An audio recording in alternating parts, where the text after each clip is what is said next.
नमस्कार दोस्तों, कैसे हैं आप सब लोग। आई होप सभी अच्छे होंगे। तो आगामी डीएलएड परीक्षा उत्तराखंड डीएलएड के लिए हमने यहाँ पर एक नई सीरीज आज से हम शुरू करने जा रहे हैं।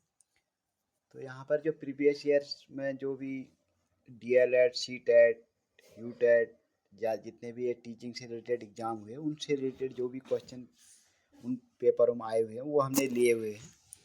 तो ये पहला पेपर हमने लिया है। इसमें आज हम 10 क्वेश्चनों पे बात करेंगे, 10 क्वेश्चनों पे आज बात करेंगे, बाकी आगे फिर करते रहेंगे। तो पहला क्वेश्चन है, एक भावात्मक रूप से संतुलित छात्र। इसके 4 ऑप्शन हैं। कक्षा में अपने सहयोगियों से महत्वपूर्ण संबंध रखता है। दूसरा है, कक्षा में अपने सहपाठियों से प्रभावी अंतःक्रिया नहीं करता। वह नवीन विचारों से कोई योगदान नहीं देता। सहपाठियों द्वारा किए गए विचारों का सम्मान नहीं करता।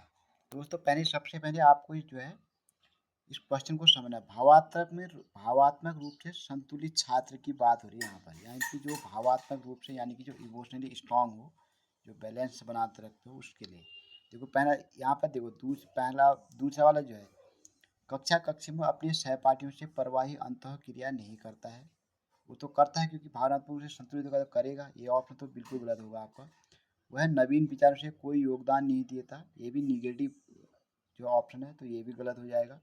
सहपाठियों द्वारा दिए गए विचारों का सम्मान नहीं करता, ये भी निगेटिव क्वेश्चन है, तो ये भी गलत होगा क्योंकि वो भावात्मक रूप से संतुलित छात्र है। तो कक्षा में अपने सहपाठियों में महत्वपूर्ण संबंध रखता है। तो ऑप्शन नंबर ए ही इसका राइट आंसर होगा। तो बढ़ते हैं अगले क्वेश्चन की तरफ। अगला क्वेश्चन है, यदि एक विद्यार्थी कोई प्रश्न पूछता है जिसका उत्तर आपके पास नहीं है तो आप क्या करेंगे। आपके पास जो प्रश्न विद्यार्थी पूछे उसका उत्तर आपके पास नहीं, तो टीचर क्या करेगा। ये देखो, छात्र से कहेंगे कि उसका प्रश्न बेतुका है, टालने का प्रयास करेंगे, प्रश्न का जवाब ढूंढने और अगले दिन उसे बताएंगे। चौथा है, छात्र को अनावश्यक प्रश्न पूछने के लिए झिड़क देंगे। देखो पहला जो ऑप्शन करा है, छात्र से कहेंगे उसका प्रश्न बेतुका, ये तो बिल्कुल गलत बात है क्योंकि चाइल्ड सेंटर्ड एजुकेशन है, तो हमें जो है चाइल्ड की भावनाओं को समझते हुए क्वेश्चन का आंसर देना, तो ये तो हो नहीं सकता है। तो पहला ऑप्शन तो जो है टोटली यहाँ पर रॉन्ग है। दूसरा, टालने का प्रयास करेंगे, ये भी नहीं करेंगे। एक टीचर को कभी भी टालने का प्रयास नहीं करना चाहिए। तीसरा है, प्रश्न का जवाब ढूंढने और अगले दिन उसे बताएंगे, ये बिल्कुल सही होगा, यही इसका आंसर भी होगा। चौथा है, छात्र को अनावश्यक रूप से प्रश्न पूछने की झिड़क देंगे, ये भी नहीं होगा। तो option number C right answer. तो प्रश्न का उत्तर होगा, प्रश्न का जवाब ढूंढने और अगले दिन उसे बताएंगे। ठीक है, तो बढ़ते हैं अगले क्वेश्चन की तरफ। अगला जो क्वेश्चन है वो है, एक बालक के व्यक्तित्व के मापन की सर्वाधिक वस्तुनिष्ठ विधि है। ठीक है, तो इसमें 4 ऑप्शन है, परछेपी विधि, साक्षात्कार विधि, प्रश्नावली विधि या समाजमिति विधि। देखो यहाँ पर क्या है, एक प्रश्न व्यक्ति बालक का जो है व्यक्तित्व यानी कि उसके पर्सनालिटी का मेजरमेंट करना है, तो उसके लिए जो सर्वाधिक जो वस्तुनिष्ठ विधि होती है वो होती है आपकी समाजमिति विधि। तो option number D right answer होगा, समाजमिति विधि। ठीक है, यानी कि सोशियोमेट्रिक जो मेथड होता है वो सबसे अच्छा होता है। तो अगले क्वेश्चन की तरफ बढ़ेंगे। अगला क्वेश्चन है, विद्यार्थियों को दिए जाने वाले परामर्श की सर्वाधिक उपयोगिता यह है कि। पहला ऑप्शन, इससे ज्ञान बढ़ता है, उसका कौशल बढ़ता है, उनमें आत्मविश्वास की अभिवृद्धि होती है, ये दुनियादारी में सफल बन जाते हैं। ठीक है, तो अब इसका अगर हम आंसर की बात करें तो इसका जो देखो, इससे ज्ञान बढ़ता है, परामर्श की जो सर्वाधिक ज्ञान बढ़ता है, सबसे उपयुक्त हमें देना है, उसका कौशल बढ़ता है, ये भी सही है, लेकिन उसमें आत्मविश्वास की अभिवृद्धि होती है, सबसे राइट आंसर होगा। तो ऑप्शन नंबर सी इसका राइट आंसर होगा। तो अगले क्वेश्चन की तरफ बढ़ते हैं। तो अगला क्वेश्चन है, निम्नलिखित में शिक्षा मनोविज्ञान की प्रकृति है। कल नहीं, यहाँ पर कला होगा। कला, विज्ञान, विधाध्यात्मक विज्ञान तथा उपयुक्त में से कोई नहीं। तो इसका जो राइट ऑप्शन होगा वो होगा ऑप्शन नंबर सी। ठीक है, ऑप्शन नंबर सी यानी कि विद्यात्मक विज्ञान जो इसका राइट आंसर होगा। तो अगले क्वेश्चन की तरफ बढ़ते हैं। क्वेश्चन नंबर 6 है, शिक्षक की भूमिका है ज्ञान का स्थानांतरण करना, ज्ञान देना, कौशल अर्जित करने में प्रशिक्षित करना, और ऑप्शन नंबर डी है ज्ञान निर्माण का सरलीकरण करना। जैसे कि हम सबको पता है कि जो शिक्षक होता है वो क्या होता है, एक फैसिलिटेटर टाइप का होता है, यानी कि ज्ञान निर्माण का वो सरलीकरण करेगा। तो option number D right answer होगा। अगले क्वेश्चन की तरफ बढ़ते हैं। क्वेश्चन नंबर 7, शिक्षा का उद्देश्य होना चाहिए।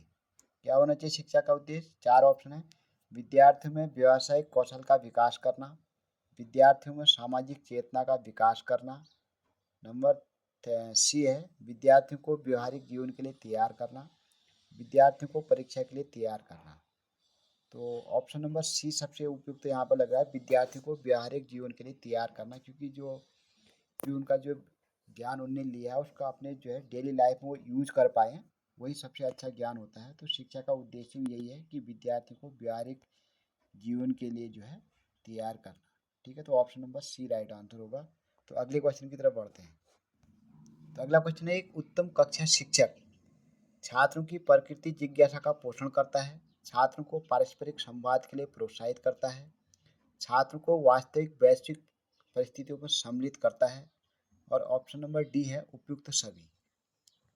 तो यहाँ पर जो 4 ऑप्शन है, छात्रों की प्रकृति की जिज्ञासा, पहला ऑप्शन जो पोषण करता है ये तो नहीं हो सकता है। उत्तम कक्षा शिक्षक कह रहा है, तो छात्रों को पारस्परिक संवाद के लिए प्रोत्साहित करता है, यानी कि जो छात्र और शिक्षक के बीच में जो इंटरेक्शन होना चाहिए उसके लिए प्रोत्साहित करेगा कि वो प्रश्न पूछे और शिक्षक उसका उत्तर, यानी कि जो है वहाँ पर 2 वे कम्युनिकेशन जिसको हम कहते हैं उस टाइप का होना चाहिए। तो उत्तम कक्षा शिक्षक जो होगा वो छात्रों को परस्पर पारस्परिक संवाद के लिए प्रोत्साहित करेगा, तो प्रश्न पूछने के लिए उसको प्रोत्साहित करेगा। तो ऑप्शन नंबर बी यहाँ पर राइट आंसर होगा।